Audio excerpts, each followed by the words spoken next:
আসসালামু আলাইকুম everyone, welcome to R kitchen. আজকে আমি আপনাদের জন্য নিয়ে এসেছি দারুণ মজার গরুর মাংসের তেহারি। চলুন আর দেরি না করে দেখে আসি এই তেহারি রান্না করতে আমাদের কি কি প্রয়োজন। প্রথমে আমাদের লাগছে গরুর মাংস, হাড়, চর্বি সহ 1 কেজি পরিমাণে।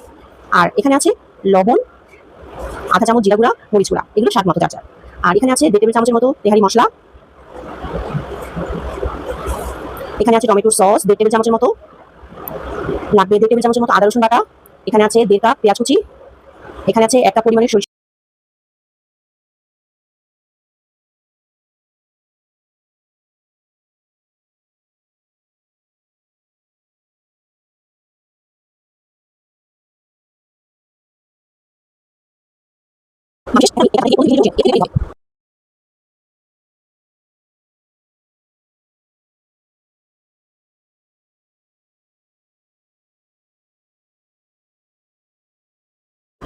তৈরি হয়ে গেল দারুণ মজার গরুর মাংসের তেহারি।